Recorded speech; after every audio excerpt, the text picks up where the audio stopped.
Service members. When your call to service ends, your mission doesn't have to. Go from GI to IT in just a few months at My Computer Career. Prepare for a high-demand career in cybersecurity, protecting people, systems, and institutions from real cyber threats. Cyber warriors are needed now. Will you answer the call? Go to mycomputercareer.edu/CWP to learn more. That's mycomputercareer.edu/CWP.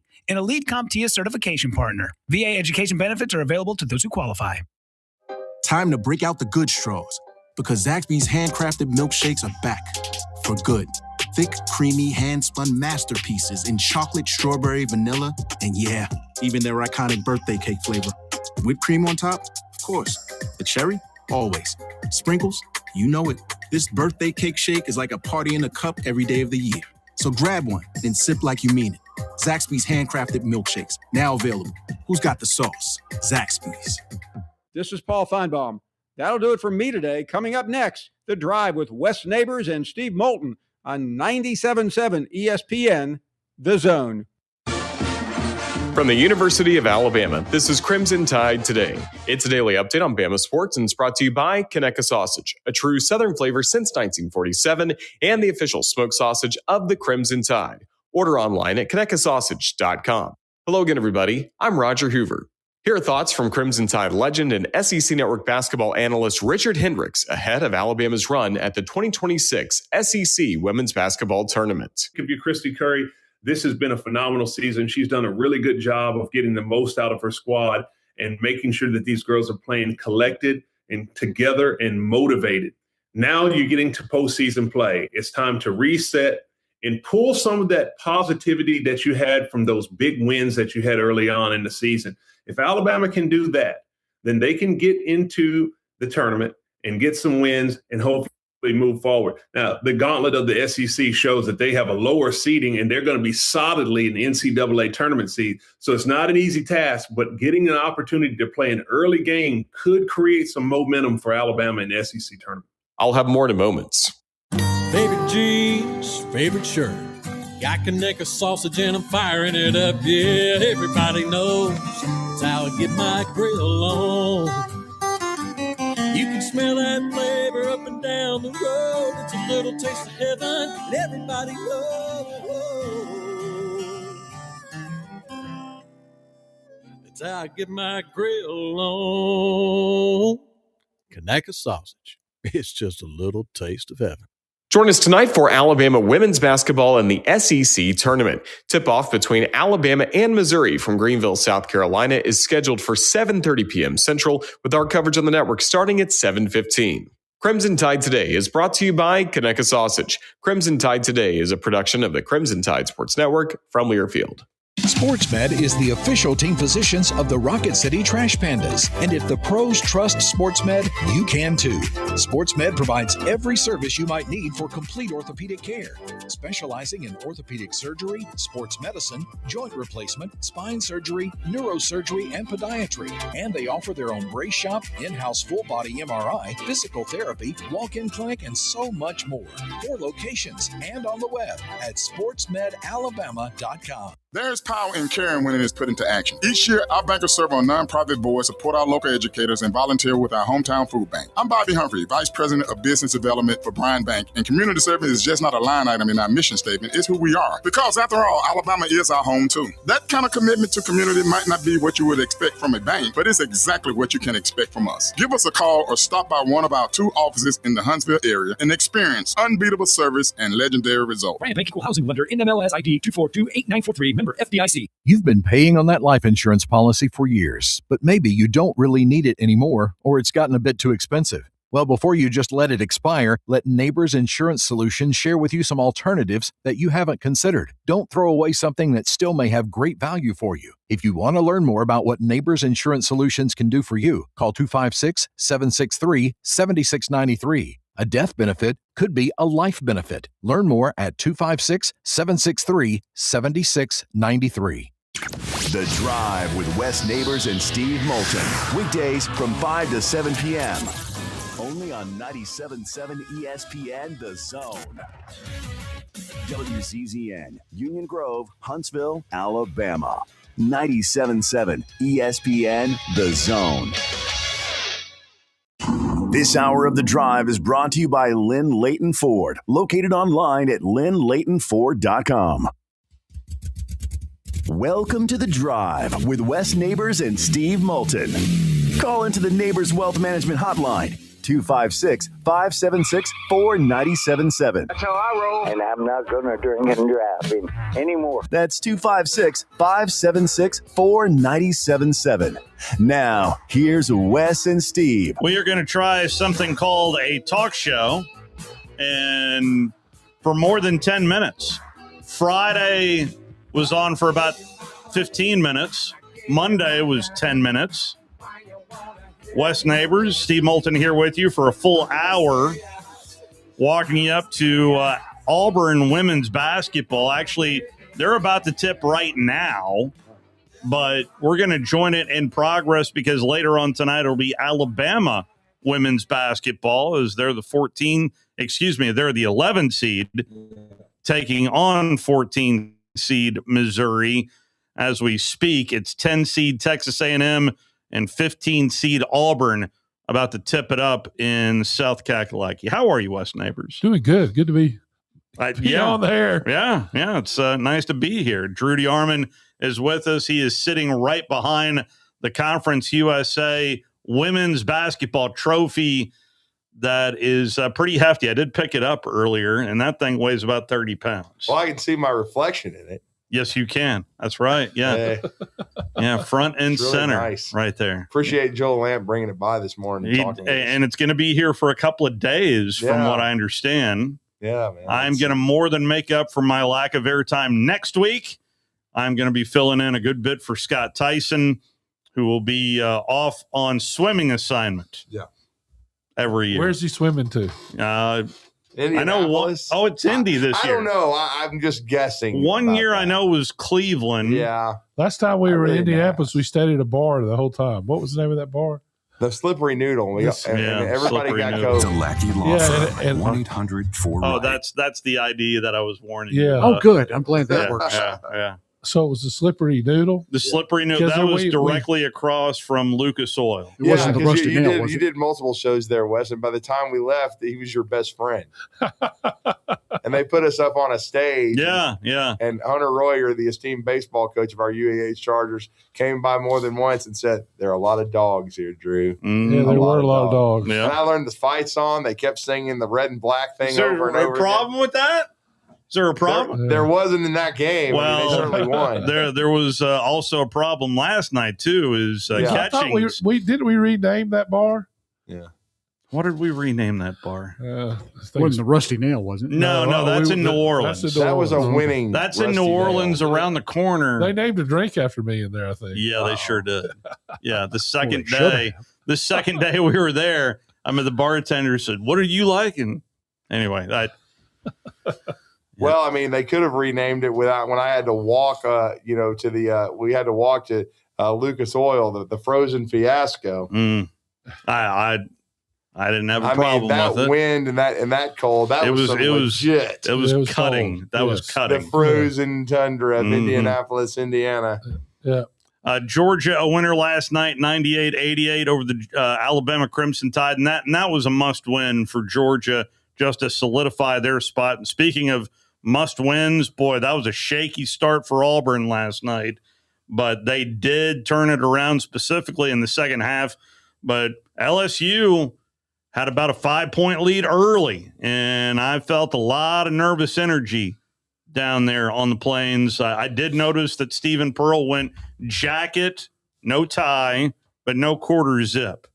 But Pettifer, I think, went for almost 30 in the game. He was tremendous. But Auburn trying to scratch their way back into the tournament, but they are going to have to beat Alabama. They're going to have to win. They're going to have to beat Alabama and then win the first game of the SEC tournament, in my opinion. And I don't see that happening. Maybe I'm wrong. If they beat Alabama, I think it's definitely possible because I think no matter what, I'm assuming this, Steve, I think they're going to have to play on Wednesday. So. They've got good wins, but they just Well, I mean, they have the number 2 schedule in the country still. Yeah, they Strength have of very, schedule. very. That's why if they win the next 2 with 18 wins and their RP or their whatever you want to call it, RPI, net, whatever, their strength of schedule would allow them, I think, to get in still. So there was that going on. Watched a lot of the Oklahoma is a team ever since the popcorn got burnt.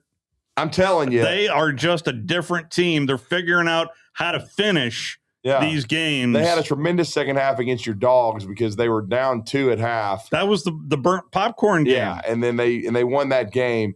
They've lost more heartbreaking, gut-wrenching games than anybody in the league, about 5 of them. But now they're getting back in the conversation. They'd be in. They're getting into the conversation. And I give Porter Mosier a lot of credit. I've always liked him. I've always liked his energy. We know Sister Jean. We know he got the Loyola Chicago to the Final Four. But they have not given up under him. Like at LSU and Mississippi State, it's the Titanic. Both of them have given up, in my opinion.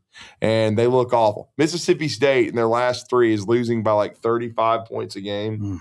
I mean, and think about this. This is how good Florida is. That Florida-Mississippi State game. I'm telling you. I could not stop. I could not stop watching that. First 5 minutes. It was like watching a car accident for me. But did you see the first 5 minutes? Yeah. I looked at the score and it was 24-14 Mississippi State. I thought, huh. And then I rechecked it 10 minutes later, flipped the script, and then they won by 34. I was glued to it, and especially Chinnigalu he is really good. Jeez, Alabama could have made the Final Four if they could have got him from Washington State out of the portal. Kudos to Bruce Pearl Jr., Todd Golden, who got him out of the portal and developed him, and they're just so good. I mean, they've totally separated themselves in the SEC. They're so much better than everybody else. Mm-hmm. I still think everybody's playing for second in Nashville. You're just trying to get there, get to Sunday.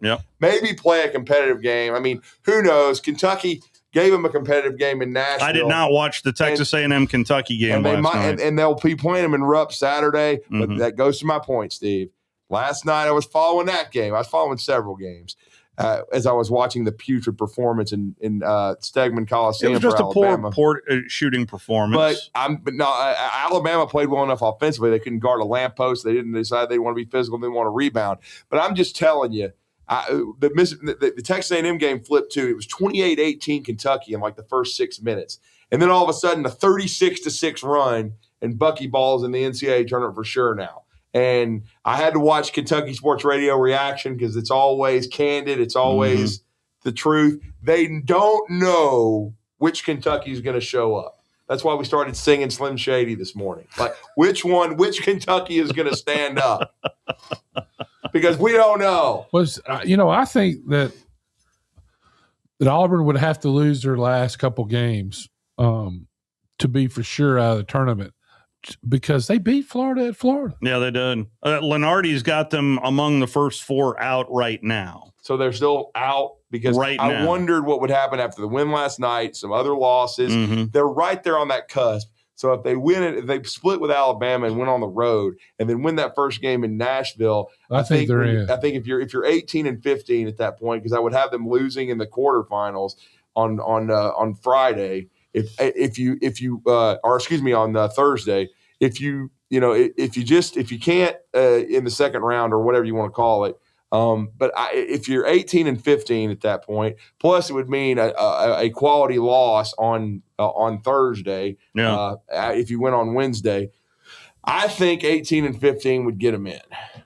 At least in the first 4, but I think they could even avoid the first 4 because of their strength of schedule. Because if you beat Alabama and then you beat a decent team on Wednesday and you get to Thursday, I think, and I said quarterfinals, that's really not. It's still, because you got to win 5 games in 5 days to win it. But if you get to Thursday, I think Auburn would be in solid shape because, as Wes just said, they won at Florida, which is the best win of the year in the entire conference. Yeah, and then they destroyed Arkansas at home. They would have beat Alabama once, and then they would have beaten St. John's. With those kind of wins, I think Auburn would be in. But they've got to beat Alabama on Saturday. And if Alabama wants to carry any momentum into Nashville, they have to bounce back from that debacle and get back on the horse, beat Auburn. That would knock Auburn out of the tournament. and then Alabama would solidify the 2nd seed and then be in the opposite bracket of Florida. And potentially, if they could get to Sunday, they'd play the Gators, I think, but they would avoid them until Sunday. That's right. And they could solidify themselves as a 4. I think the loss last night probably cost them a 3. Yeah, I would agree with that. Line. Yeah. So what has happened with Auburn? Why? It seems like they might be having been some discipline issues. Internal. It's the first year head coach. It's you can tell he's a first year head coach, and I just it's not a huge surprise to me. But this team is vastly different from last year's team at Auburn. It just the way Pettiford was playing early, I thought that they were going to be really good, and they've gone backwards. There's no question about that. Yeah, Pettiford, he played. Actually, it's funny. He got off to a slow start. Then he caught fire after he was criticized by Stephen Pearl and was really playing well. Keyshawn Hall was their guy from the start. He was scoring buckets. Yeah, but they kind of figured out that he doesn't guard every game. And I'll just say this too, and this is no shot at Bruce Pearl or Auburn or anything, but those players, and I'm talking about that entire roster that was put together, I think all of them were under the impression they were going to be playing for Bruce Pearl. And even though it was kind of late in the party when he decided to pull out. Bruce was telling everybody behind the scenes, not going to be much longer. Yeah. Not going to coach much longer. But when you thought about it, you thought 1 or 2 years. Well, when we were down at the spring meetings late May, I had a one-on-one with Coach Pearl, Bruce Pearl, looks at me and says, no political questions. Because at that time, we thought he was running for office. Yeah, and then he might, run for, Senate or whatever, Congress, but one of the two. But I think, and he had told other coaches, high school coaches behind the scenes, it's not going to be much longer for me. But we all took that to mean a year, maybe 2. Yeah. And then Stephen would be handed the job. And then we all thought it would be like a Coach K, Roy Williams type thing where you would announce before the season, hey, this is it for me. I'm done at the end of the year. And then you go. But instead, and what I mean by this is he does it a few weeks, a month before practice. And these players, because of the transfer portal window, are stuck there. And so then, and it's different what Steve said. You're moving over a couple of seats. You've never done it. Yeah, not never on any level. Yeah. And so, it's a pretty high level. And Bruce had the program going at such a high level, and you're coming off the best year in school history. There's so much expectation. And then they actually got off to a pretty solid start. They did. I mean, they took a whipping from Purdue. They took a whipping and Michigan as well. But who hasn't? But, these are elite teams. Yeah. But what the disturbing part was SEC play when they started it slow. But then I thought they figured it out. When you blitzkrieg Florida, you're like, okay. Well, they got into that overtime game at Georgia out of the gate. That was the first game of the SEC game. That was like 104-100. Yep. But you still thought when they blitzkrieg Florida, like Wes was talking about, okay, they probably turned the corner. I thought they had. And then the first meeting with Alabama was a classic that went down to the wire. I'm thinking, to me, that looked like 2 top 15 teams. And I'm like, Auburn's going to be fine. But then the entire month of January – and it was up and down, and then February was just a disaster. There's no other way to put it. And they were lucky to win a game. Even the lone win against Kentucky took some luck. Yeah, I mean, it took Kentucky being Kentucky this year. Yeah, which is with the real Kentucky. Although you could argue there was another game that was taken away from them, and that's a Texas A&M game. Yeah, I agree with that. That was crazy too. That ending. Yeah. So.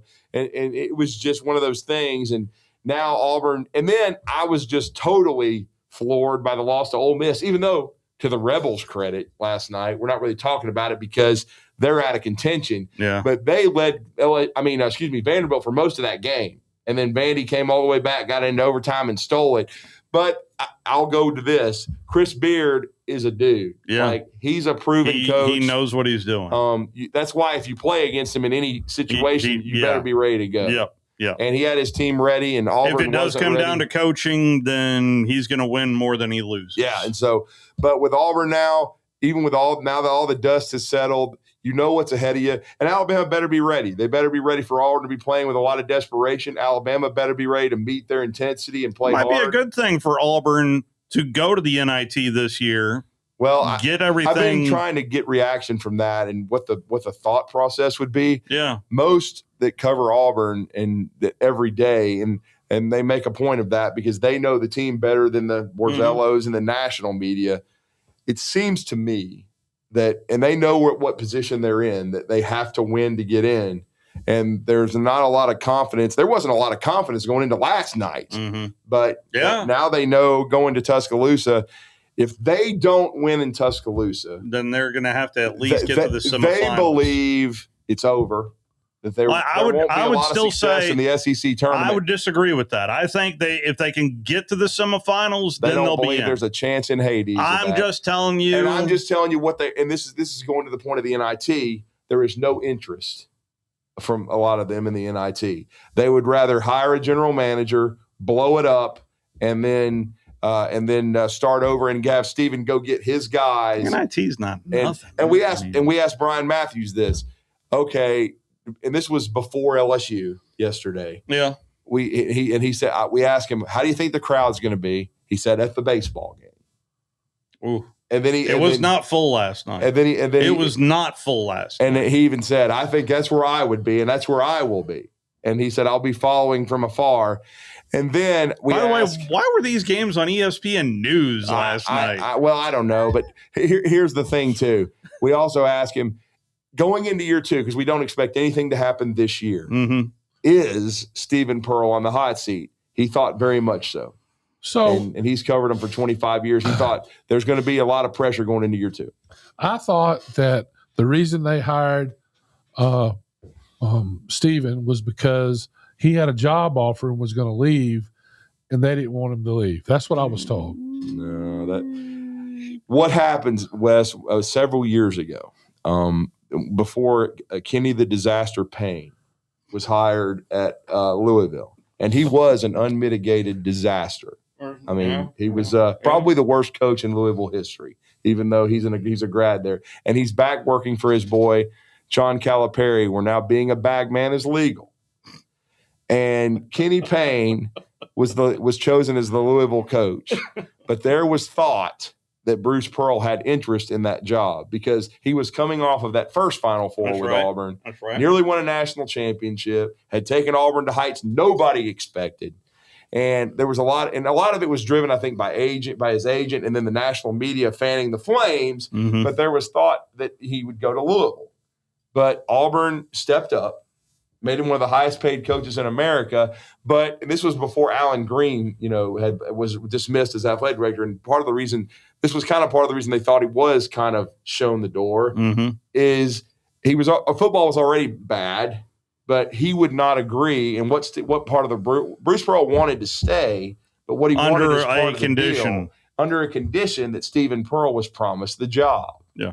And so they brought in John Cohen. They got the deal done. And part of that deal, everybody knew was like Stephen Pearl will be the head coach. So that's what happened. We're only on for an hour today, and we're walking up to Auburn women's basketball, then Alabama women's basketball.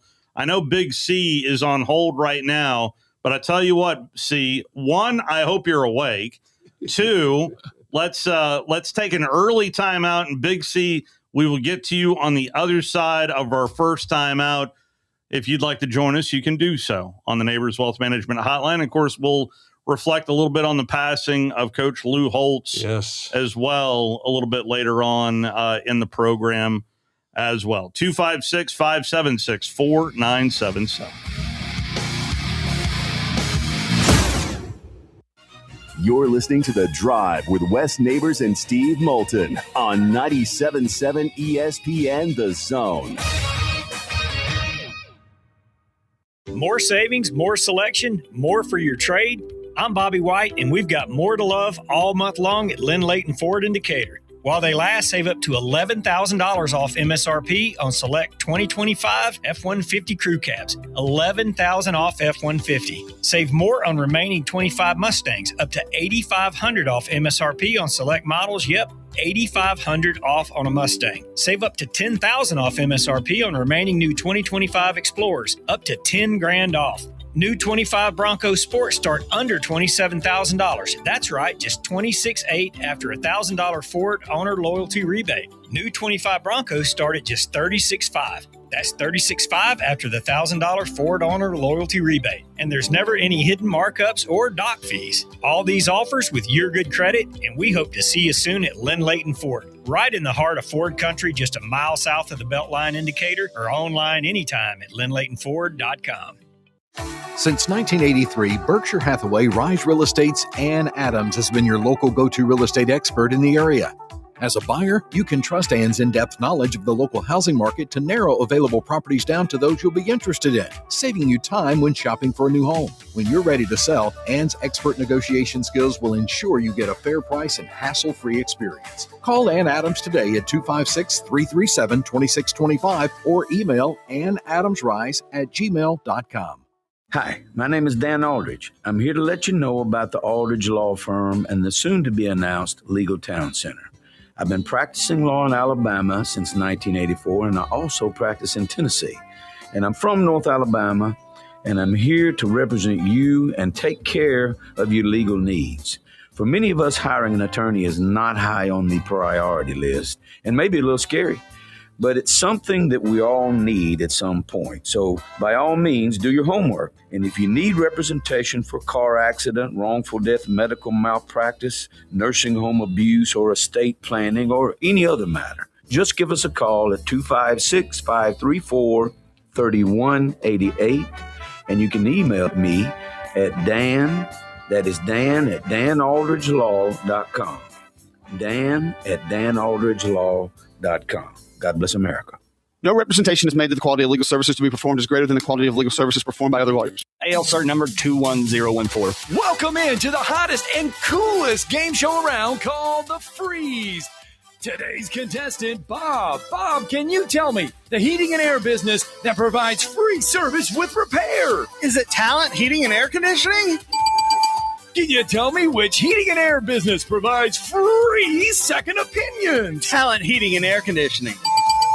You are our grand prize winner. You have won a visit from the #1 heating and air business in the Tennessee Valley. Talent Heating and Air Conditioning? That's right.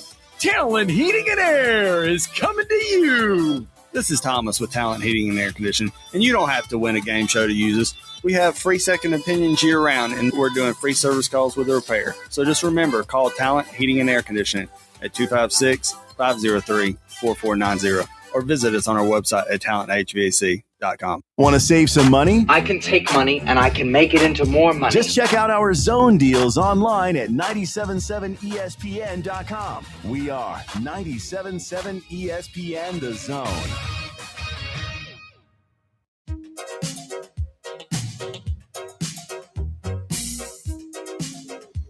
What day is this? It's allegedly Wednesday. Wednesday? Yeah, it's Wednesday. Hey. This is what happens when I get 10-minute shows, and then Alabama. I'm sorry, the Georgia game bumped us yesterday. Certainly bumped Alabama in the head. 256-576-4977. Let's wake up Big C on the Neighbors Wealth Management Hotline. Good afternoon, Big C. Oh, here we go again. Big C, you there? Hey, buddy, wake up. What's up, Big C? Hey, big dog. Oh, man. This is some fine radio right here. Yeah, it really is. Yeah. Lord. He's asleep. This looks like LeBaron Philon early in the Georgia game. I think I can hear him. Oh. You know, and when I answered the phone, Everybody got going. he promised to be awake when we Uh-oh. Unless he's got it on mute accidentally. I'll tell you about, you guys just go ahead and discuss yourself, and he'll just jump in when he's ready. Yeah. Okay. They have it on mute. I'm just going to leave it up, and just he'll just kind of join the party when the when he arrives. Yeah. See, but I will say that if Georgia can win in Starkville, and who hasn't on Saturday, I mean that's a really nice job by. Right now, I would probably vote it in this fashion. I would vote Bucky McMillan Coach of the Year in the SEC because they were picked like 13th, I think, in the league to start the season. Tell me Golden got it last year. I can't remember who got it. I believe he did. I believe. Okay. I think he got it over Bruce. Although Pearl. this is really impressive what Golden. No, it is. And then I would probably vote Mike White second because I don't think Georgia was thought to be an NCAA tournament team.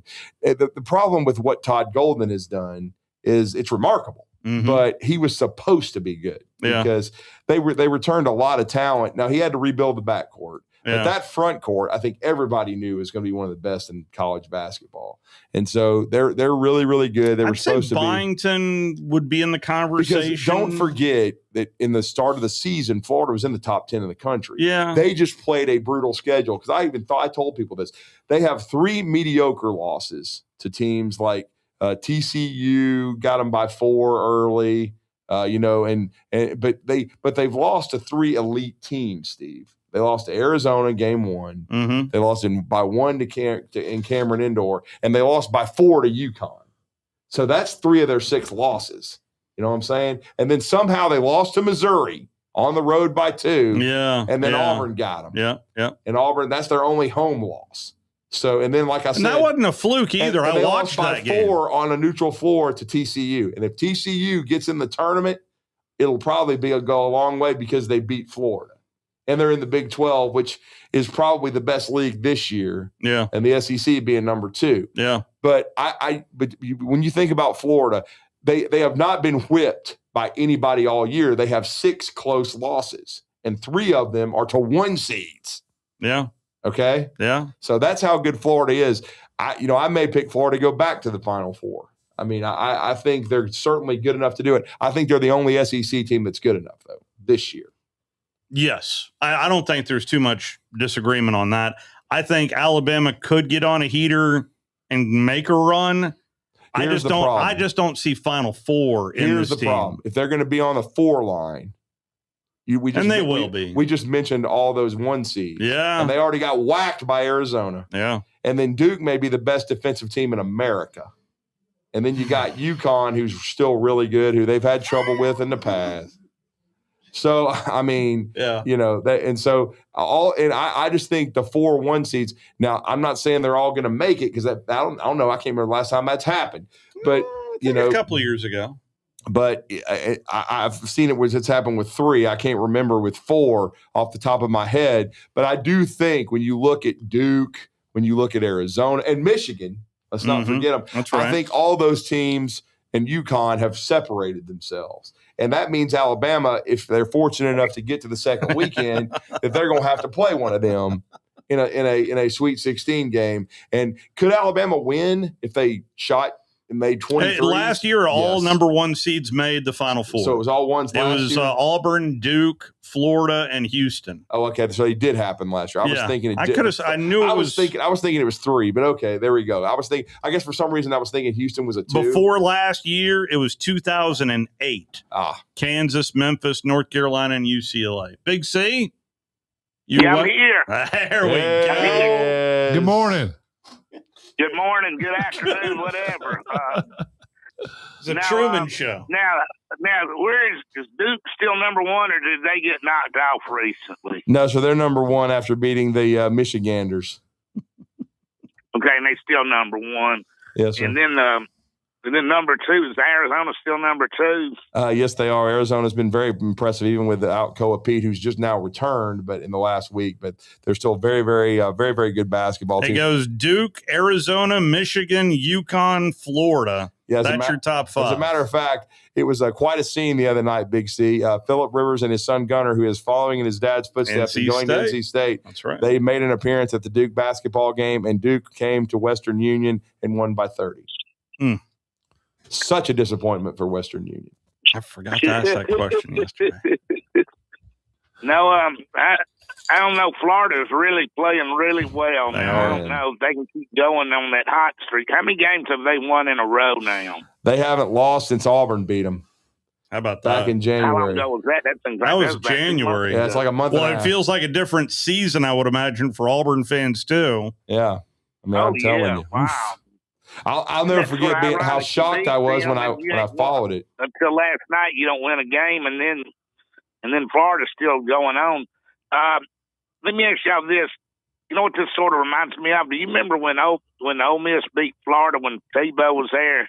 Oh, they turned the season yeah. around and won the national championship. It's sort of following the same footsteps in a different sport to me. 2008. Steve just mentioned that was another time when 4 number 1 seeds made the Final Four, but that was the speech. That's right. When they lost to the Reverend and Hugh Freeze. Yeah, that's right. They lost them by 1 point. They went for it on 4th and 1 and did not make it. Or was that Houston Nutt? Was Houston Nutt the coach then? I think he was Houston Nutt. I think it was Houston Nutt. I think that's why the next year. Yeah, it was. Because remember they were on the front of Sports Illustrated the next year. They were supposed to beat Alabama, and then Alabama dropped a mallet on their head in Oxford. It was 22-3. And Big C, you'd love this. I have a picture. If you remember one of the best moments of that game, it was a rock fight, and both teams had great defenses that year. But Alabama finally broke through. Mark Ingram won the Heisman in 2009, and he broke a long touchdown run. Julio Jones was basically leading him into the end zone through a hell of a block, and then Julio turned around, and they headbutted each other in the end zone. I have somebody that took a picture of that, and both of them signed it, and I still have it. Wow, that's pretty cool there. That's a neat little piece of memorabilia. Yeah, it is. One of my favorites. It's a time that I miss already. You could make a mint off of that, Drew. On that picture there. What's your most unique piece of memorabilia that you have, Big C? Him and Hoss in that picture I talk about all the time. Yeah, well, we have yet to get the picture. We still have yet to get this picture, Big C. Well, I have it somewhere. I think Hoss sent it to me. Hold on. I'm pretty sure. What is your most unique piece of memorabilia that you own, Big C? Well, I don't know about. I mainly sold it more than owned it, but because it was pretty. Wasn't exactly cheap stuff to buy. Golly, somebody did something that Coach Bryant mounted on a piece of wood, and it was made out of not metal, but it was a hardware. It wasn't steel, but you know what I'm trying to say. That was a pretty neat piece of, and whoever did it, the likeness of him was really, really good. Good. Now you talking about likeness. Now, have you noticed? I don't know if y'all been paying attention, but I've been watching on Facebook lately, they'll show somebody as a celebrity and they die. Yeah, they were on a TV show. Yeah, right. They got the wings and all that. Right yeah, don't look. Oh, right that's AI stuff. That's AI generated stuff. Yeah, but they're supposed to say AI is supposed to be great stuff. I'm not. I mean, in some ways, I think it's good, but it can be real dangerous too. And I don't know. I'm a little leery of it at times, but there's more and more people getting their news off of Twitter and other social media.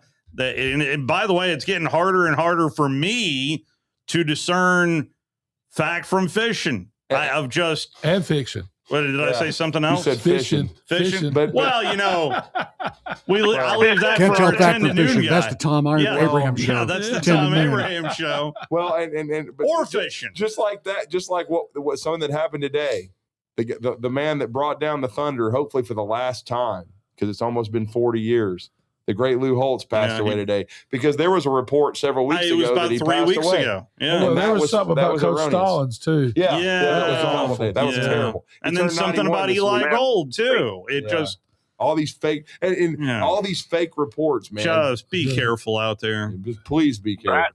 There's several Alabama sites on Facebook saying this and that, and it's just total garbage. It is. I mean, I know you probably saw the one, Big C, the other day. I got a message. A guy was just hyped up and yelling and hollering and sending me messages and saying Carnell Williams is going to be the running backs coach at the University of Alabama.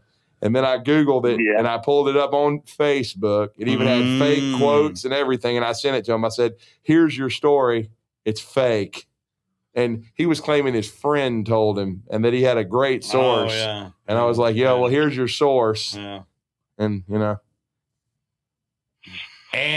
somebody, a friend of his said that to them, then they put it on Facebook. Is that what you're saying? No, I think what he was saying, believing it was the gospel. Yeah, I think he read the story. Then tried to tell me his about friend Cadillac had heard about it, and his friend had great sources in the building. And then, then I read the story, and I'm like, "Here's your sources in the building," and they're about as accurate as I was sitting there thinking to myself, how could I compare it? And I was like, Mark Gillen at quarterback at Alabama. Oh gosh, that's a brought back a horrible memory there. Who was that? What did you say? Mark Gillen, the Miami transfer. He quarterbacked the Tide, started in the 2004 Alabama-Arkansas game. My brother went. He was in graduate school at Texas A&M, and he was in the fellows program. Somebody gave him some tickets at a gas station, Wes. Then it turned out it's always a bad sign. And then he gets there. They turn out they're stolen. But they let him stay because they were like, they let him stay. They knew it wasn't his fault. Somebody had ripped off somebody's tickets. He got to stay. But needless to say, as Big C just pointed out, it was a horrible memory because it was a terrible game. He was very bad. Yes. He couldn't hit water if he fell out of a boat fishing. I don't even remember his name. I blocked that from my memory. See, you blocked it from your memory. It's so bad. You don't remember that name? But, you jogged my memory when you brought his name up, Drew. Yeah. Well, I had to come up with a terrible one. And, people will call me a Bama honk, but that's not being a Bama honk when you bring up Mark Gillen. No, it was they put him in against Arkansas, and that was it for him. He was one and done. There you go. One and done. What year was that? 2004. 04. After Brody got hurt. Golly, I don't even about it. Brody didn't get hurt that year. And then there's no telling how good we would have done that year. And there was another big injury that year too, because as Big C will remember, he had a big game in this game, and he was having a big year, and then tore his knee up, and then God rest his soul, he passed away a few years ago. But Ray Hudson, who I didn't know he died. He did. He was a good one. Yeah, he was leading the SEC in rushing when he got injured. Yeah, and come out of nowhere, and had kind of taken his time, stayed and waited. I remember when he was in practice. He's from Bonifay, Florida. Yeah, he was showing out. Yeah. So I am of the belief. I'm sorry to hear about him being gone, but but yeah, thank y'all, and I didn't fall asleep on y'all this time. There you go, Big C. Well, I am of the wait a second, Big C. I got a question for you. Go sounds like yeah, seriously. What do you got going on tonight, Big C? Tonight I'm gonna have Coach Stallings on tomorrow. Nice. There you go. See, that's another one. 91 years old. Fake news. Today, and I said, there ain't no way. And I said, you need to be careful reading stuff on Facebook. Amen. 100%. 100%. Well, rest up and tell folks where they can catch you and Coach Stallings. Tell Coach Stallings hello from us. Go to Facebook and go look up Talking, and I'm going to spell it out to y'all.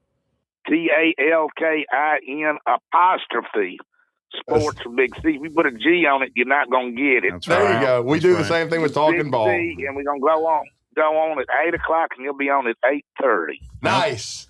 Ask him if he got some fruit salad on Monday. Yeah. I know viewers of WZZN TV they are had a seeing big a picture, courtesy of our own West neighbors, of Big C. Well, we got the picture. And Hoss Johnson. Yeah, we got the picture. I found a picture, Big C. We got the picture. And wearing the shirt. No, I am not Terry Belk. And now from till the end of time when Big C comes on, this will be the picture. Yes, I'm making it so. Thank you. Thank you, Big C. Thank you, Big C. Yes, sir. Thank you, sir. Talk to y'all later. Bye-bye. He loves that fruit salad, man. I mean, that's hilarious. Well, dadgum Team Netherlands, what are they going to do without Jurix and the cheater? Oh, gosh. Don't get me started on that. Please don't get me started on that. They were scrambling, Steve. I don't. Please don't. So practice begins Monday, although I have yet to receive the email from the University of Alabama. Oh, really? Which is surprising. I usually get a schedule of the spring ahead, but what are some questions that you guys have? Or do you have? I mean, obviously, quarterback has been the one that's been written about the most. Numero uno for me is O-line. Got to be. From center to both tackles. Yeah, I just think you got a lot of questions from the quarterback to who's going to protect the quarterback. And I think they have, I don't know about the offensive line. It's going to be interesting to watch how they put that together. Last year it was piecemeal, a lot of injuries, a lot of people hurt, and really the holes came out when you played somebody really good. But you look at and it was really at guard. And then, at the later of the year at center when the center was hurt and moving those guys around, and they couldn't get, they had pluggers in there, and a plugger will play. Especially at guard. Yeah. Well, I mean, when you have a plugger, he can play good for a series, 2 series, but he's always going to get exposed eventually, especially after people watch film on him, see what he doesn't do well. And that's when you get issues when you play really good teams, and they'll take advantage of you big time. So, is the loss of Formby going to hurt? Or I'm not sure. I think Formby was very inconsistent as a player. He played high. Sometimes his footwork was bad. I think he's a good kid that could have got. And he's just, he was just a sophomore. So, could that hurt? Yeah, if he could develop into a really good player. He's at A&M, I think. Yeah, he's at A&M. Yeah, along with Isaiah Horton. Yeah, Isaiah Horton. Anyway, so offensive line. Your quarterback. I think they got 2 kids that can really play, though. I mean, they're really good. They could be. Alabama has a chance to be really good next year if they can fill these holes. So, and that's good. I think the defensive line lost some players. I think they're going to have to rethink the way they're having these great recruiting classes, but then you lose 10 players after your freshman year. What good does it do? I mean, you're better off bringing in like Ole Miss is doing it, where it's 50-50, 50-50 recruits, 50-50 new players. And I think that's the model you're going to have to go to. At least until they revamp this thing in some sort of fashion. What did you think about, I'm sure you guys talked about in the morning what Sankey proposed of instituting the one-time transfer rule. Well, when did he do this? Because the only thing I've done is rip Sankey. So just update me on what he finally said, and I'm sure he. This was from over the weekend. I mean, but all we've been talking about is it's in reference to the DC meeting coming up on Friday. Where is it?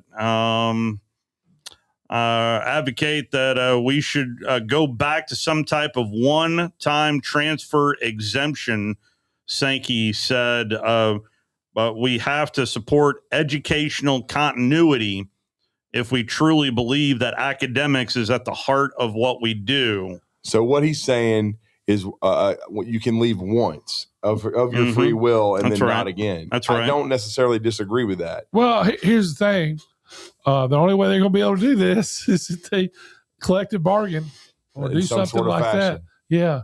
I mean, I agree with what he's saying, but how are you going to implement it? That's the problem. One thing I was watching yesterday, Steve, I don't know if you watched this, but he was on a podcast in Nashville, and he's back at Lipscomb Academy, was talking about his time in college football. Yeah. And and then what they need growers to do. And shrinkers. Yeah. And also I did watch that part. And also about how to fix the sport without collectively bargaining. He felt I didn't see that part. Yeah, they because it was a long 48-minute type. He feels like they can get people in a room and get it solved. But like he said, when he was at UAB, he would, if he would go back in time, he said, look, I would go back, I would go through high school, and then I would keep them, and then if they got too good, they'd move it on, and then we just continue to recycle. He said we went into the portal, and he goes, we were getting the leftovers, and he was talking about and that there's so much baggage with them, especially at a place like UAB. And he's like, they weren't guys you could count on. And he's like, we should have just kept trying to develop freshmen. And if they moved on, we could still go to bowl games, still be competitive. But, we weren't going to be able to survive being portal heavy at UAB. So evidently Sankey was on in the Texas-Georgia women's basketball game. Today? This was last Thursday. Last Thursday. That's right, because okay. And that's why they discussed that part of it. Bediako thing didn't get brought up, but I mean, that's really not the setting for that. But that'd be the question I would have for the commissioner of what made that. Why did you feel the need to go public in the Bediako situation? And are you on speaking terms with the University of Alabama at all? I did notice Greg Byrne was courtside there in Athens. He was. He usually goes on the basketball trips, though. He's usually first one I've noticed. He was there. He was there when they beat Tennessee. He's usually he and Shane. That was an incredible comeback, by the way. Yeah, it was a tremendous comeback, and I knew with all it took out of Alabama and being a day shorter with the rest and the turnaround, I knew that was going to be a tough game. And Georgia was playing well. Georgia's been playing well. They had already played their way off the bubble and into the tournament, and this just solidified it. And only problem, I think, for Mike White is they need to win Saturday and maybe win one game in Nashville to stay out of the 8-9 game, because I wouldn't want to be in a friggin' 8-9 game. I'd want to be a 7. Give me a 7. Roll me a 7. Get me a 7 so I can stay away from a 1 in the second round. So Monica from Friends right there, 7. Let's take our final time out. We'll dive into the legacy of the late, great Lou Holtz. We'll dive into that on the other side and close things down on this Wednesday edition of The Drive.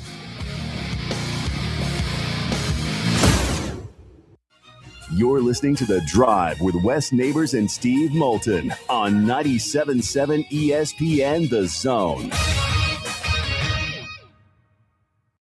This hour of The Drive is brought to you by Lynn Leighton Ford, located online at lynnleightonford.com. More savings, more selection, more for your trade. I'm Bobby White, and we've got more to love all month long at Lynn Leighton Ford in Decatur. While they last, save up to $11,000 off MSRP on select 2025 F-150 crew cabs. $11,000 off F-150. Save more on remaining 25 Mustangs, up to $8,500 off MSRP on select models. Yep, $8,500 off on a Mustang. Save up to $10,000 off MSRP on remaining new 2025 Explorers, up to $10,000 off. New 25 Bronco Sport start under $27,000. That's right, just $26,800 after a $1,000 Ford owner loyalty rebate. New 25 Broncos start at just $36,500. That's $36,500 after the $1,000 Ford owner loyalty rebate. And there's never any hidden markups or dock fees. All these offers with your good credit, and we hope to see you soon at Lynn Leighton Ford, right in the heart of Ford country, just a mile south of the Beltline indicator, or online anytime at lynnleightonford.com. From heirloom diamonds to contemporary jewels, Loring & Company is the place to find something truly special. Whether shopping for a diamond ring for that once-in-a-lifetime occasion or marking a milestone birthday or personal achievement with a Rolex watch, you'll find just the thing in our edit of the world's most sought-after brands, including David Yurman, Roberto Coin, Marco Bicego, and Fopay. Expect a treasure trove of the world's most unique, even breathtaking earrings, rings, necklaces, and bracelets, making choosing just one piece a challenge in itself. Loring & Company Jewelers on Airport Road. Eagle Masonry and Installation. It's right there in the name. Eagle is your one-stop shop for block, stone, or brickwork, monument signs, and outdoor kitchens and fireplaces. Eagle also offers the finest craftsmanship and insulation, including fiberglass or spray foam insulation, and of course, insulation removal. Philip Love and his team have years of experience, bringing the region the best in masonry and insulation services. For more information and a quote, visit insulatewitheagle.com or call 256-755-1556. Eagle saves you time. Eagle saves you money. Tom Abraham here for my longtime friend Mike Owen of Owen Home Appliance. You know, Mike has over 25 years experience in the appliance industry, and since 2017, Owen Home Appliance has served customers in the Tennessee Valley with a focus on quality products, affordable prices, and excellent customer service. Owen Home Appliance prides themselves on community involvement as well, sponsoring local teams and events while making sure that you get the right appliance at the right price. Visit their highly interactive showroom in Lacey Springs, just 8 miles south of the river on 231. It's the perfect time of year to fly a kite. Array of Hope is hosting the Community Kite Festival on Saturday, March 7th at John Hunt Park. This free, family-friendly event continues a beloved Huntsville tradition of bringing people together through shared experiences, outdoor fun, and community connection. You can bring your own kite or purchase one at the event. Come and enjoy the celebration as colorful kites soar across the sky on Saturday, March 7th at John Hunt Park. Learn more at ashakaranonline.org. No Wi-Fi? How are we going to stream the game? Mom, I have a research project due.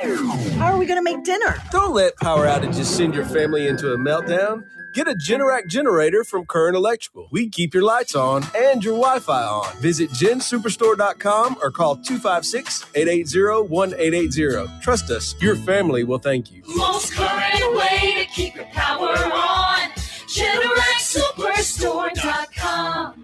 I'm Abraham here from my friend Ross Roberts and his team at Valley Equipment Rental, and they have a brand new product for you. If you happen to be standing on a concrete or tile floor, Valley Equipment has the perfect cleaning solution for you. Whether it's new construction, daily work areas, or an area that's been neglected for too long, the Valley Equipment team of experienced professionals can help you choose the right floor scrubber or sweeper for your needs. Valley even has the right cleaning products for the job. Call Valley Equipment Rental today to learn more. Make a clean sweep with Valley Equipment Rental. Your Fox 54 weather. I'm Fox 54 Weather Impact meteorologist Emily Owen. Expect a quiet night across the Tennessee Valley for this Wednesday. We'll see a partly cloudy sky with temperatures falling into the low 60s for the overnight. Heading into our Thursday, we'll see mostly sunshine. Temperatures warm up into the low 80s for the afternoon. Rain returns back to the forecast on Friday. Your Fox 54 weather, only on 97.7 ESPN The Zone. The Drive with Wes Neighbors and Steve Moulton. Weekdays from 5 to 7 p.m. Only on 97.7 ESPN The Zone.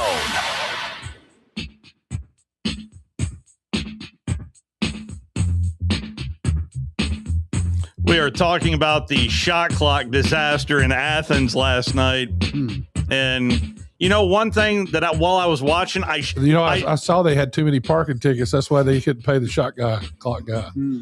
I should have listened in because at one point I saw Chris Stewart making BP laugh. I should have tuned in to the Crimson Tide Sports Network. Yeah. I'm sure it was. Well, my favorite moment, we had BP on Monday. Yeah. And my favorite moment is if you watch it real close.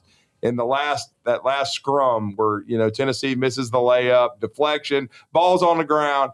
I really thought Brian was going to show us his vertical. Because, you can see his eyes and you can see him rising. I thought he was fixing the jump. Yeah, I got my boy over here going back to the Tennessee game. I have to, because that was unmitigated disaster last night. But good for Georgia. They're in the tournament. The one good thing about Alabama's resume is they don't have any disgusting losses so far, and hopefully won't have one. A lot of senior week going on this week. I told Wes before we got things started, I don't know if you follow Isaac Trotter, but I do. He is a national college basketball writer for CBS Sports, and there are only 22 high major scholarship players who will celebrate senior night or have celebrated senior night this week playing at one place in the Big 10, Big 12, Big East, ACC, and SEC. In the SEC, there is one player. One player. Let me guess. Mississippi State. You got it? Josh Hubbard. No. What? No. He's a senior. Sean Jones Jr. But Josh Hubbard hasn't played anywhere else. Is he a junior? I'll look that up here real quick. He may be. He might be, actually. Yeah, I was thinking he was a senior, though, but he may be, because I was thinking, because Josh Hubbard was a legend in high school basketball in Mississippi and has never played anywhere else. And Auburn wishes he had a couple of weeks ago. Yes, he is a junior. A junior. Wow. So Josh Hubbard that's why I was is wrong a on that junior. one. Okay. So Sean Jones Jr. is the only SEC senior to finish where he started. That's awful. That's insane. One. All right, let's move over to Coach Lou Holtz and his passing. And I mean, there are so many generations that probably know Lou Holtz for many different reasons. Yeah. And one thing that I did not know until I saw his bio pop up from ESPN is he played linebacker at Kent State. I never would have guessed. I did not know. And I did not know that Lou played where Lou played his college football. Does not list the years, but he was a linebacker at Kent State. By the way, that's the same place as Nick Saban went to. Was Kent Jack State. Ham. 33 seasons as a head football coach, 249 wins, 132 losses, 7 ties. William and Mary, NC State, Arkansas, Minnesota, Notre Dame, and South Carolina. And his 100 wins made him the 3rd winningest coach at Notre Dame. Although I can still hear, oh goodness, it was Steve Berline who joined us. Still does not have high things to say about Brian Kelly. So he. In other words, he didn't criticize Lou Holtz. He criticized Brian Kelly. If you're, I would say, our age, Drew, and younger, you know him probably primary as his analyst days from ESPN, especially with for me, it's Judge. It's bringing down the Thunder at Notre Dame, and hopefully for the last time ever.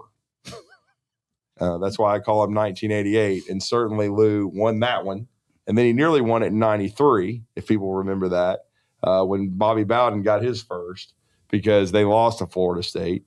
But that year in that high level game, or excuse me, they beat Florida State. Pardon me, they beat Florida State. And then Tom Coughlin, one of the greatest Americans to ever walk the planet at Boston College, beat Notre Dame the next year, so we didn't have to tolerate them winning another one. Most bowl wins: Joe Paterno with 24, Bobby Bowden with 22, Nick Saban with 19, Bear Bryant with 15. Lou Holtz has 12 of them, by the way. He's tied with Dabo Sweeney, Mike Gundy, Tom Osborne, and Urban Meyer. Wow. There in most bowl wins. And don't ever forget, I believe in Coach Bryant's last national championship season in '79 in the Sugar Bowl, it was Lou Holtz in Arkansas. Against Arkansas, right. Yep. He said he knew they were in trouble when their players were standing in line to shake Coach Bryant's hand for the game. He had a very short cup of coffee with the Jets. 13 games, went 3-10 there. Basically Bobby Petrino. Now, according to this, the Lou Holtz coaching tree consists certainly of his son Skip Holtz, Monty Kiffin, Charlie Strong, Barry Alvarez, Houston Nutt, Bob Davie, Urban Meyer, and Pete Carroll. Where did Monty Kiffin coach with him at? Arkansas. Probably at Arkansas. Coordinator in '79, I think. Okay. I think he was just also Walt Michaels. I don't know that name, Walt Michaels, but I'll look that up. I've heard of the name. Mm-hmm. But something else that he would also do is talk to businesses and talk to graduating classes. Be a speaker. And there is one commencement address that I have played for both my girls, just as kind of just a message that I think everybody needs to hear. And this is how we're going to close out the hour and lead you into the SEC women's basketball tournament. This is 6 minutes. This is just 6 minutes long. But here is Lou Holtz in a commencement address. And we'll talk to you tomorrow. I was born with a silver spoon in my mouth, I know. I was born in Fallsby, West Virginia. And I went by where I was born last night, about 10:30. I was born in a cellar at home, delivered by Dr. McGraw. We had one bedroom for my sister, myself, and my parents. We had a half bath and a kitchen. 7.5 years we lived in that place. There was no welfare. There was no food stamps. There was no safety net. But I always had plenty to eat. Because every time I asked for seconds, my dad would say, no, you had plenty. But the reason I was born with a silver spoon, my dad had only gone to the 3rd grade. That's all the education he had.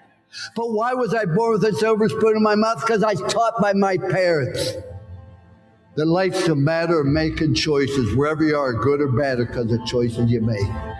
Don't blame anybody else, but if you get an education, you're willing to work and overcome problems and difficulties, in this great country, you can amount to something. That's why I was born with a silver spoon. I was in this country and I was taught personal responsibility for choices you make.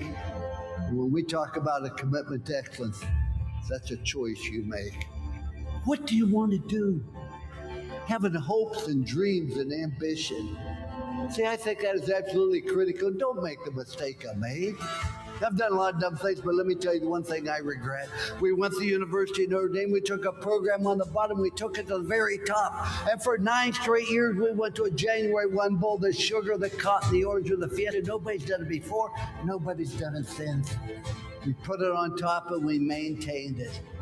That's the thing I regret the most. See, there's a rule in life that said you're either growing or you're dying. The tree's either growing or it's dying. So's grass, so's a marriage, so's a business, so's a person.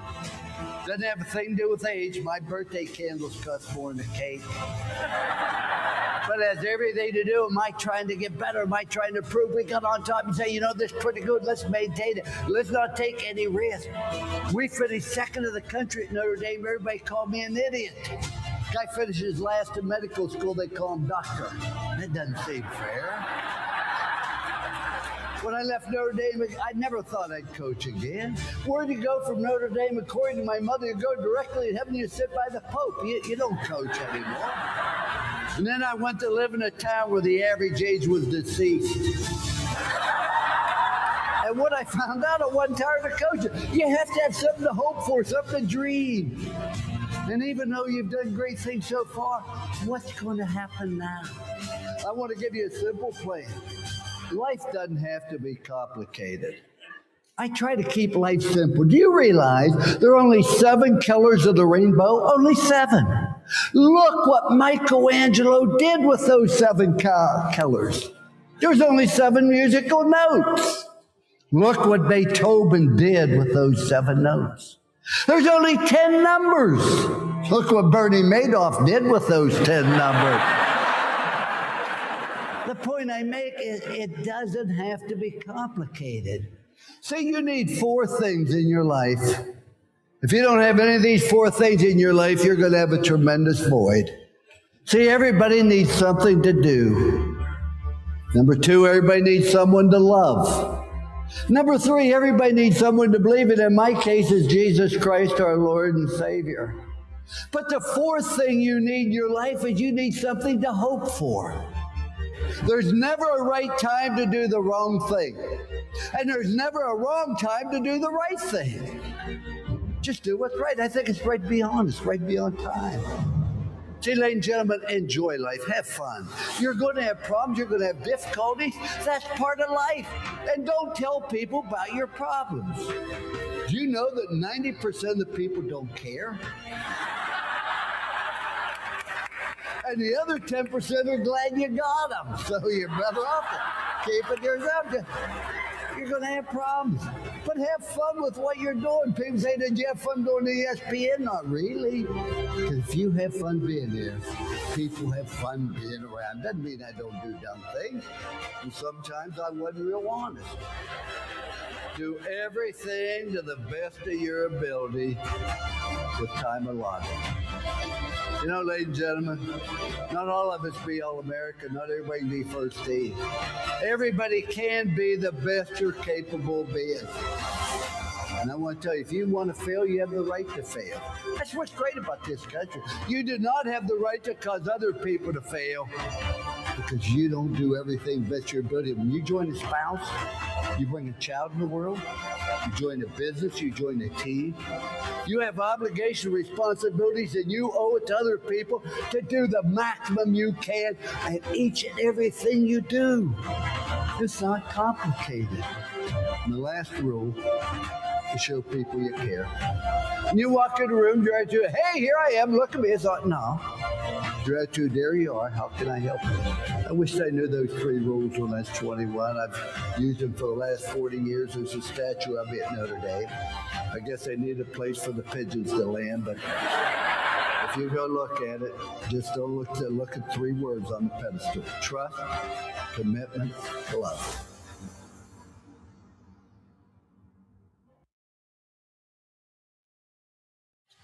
Twelve, 14, 16, 19 of Texas A&M's 21 points. A couple of Tigers with 6 points apiece, Hadi Lee and Caitlin Duhan. Team's leading scorer, Harrison Koulibaly with 5 points on 2 of 4 shooting. So Auburn, the 15th seed, with a 23-21 lead on the 10th seeded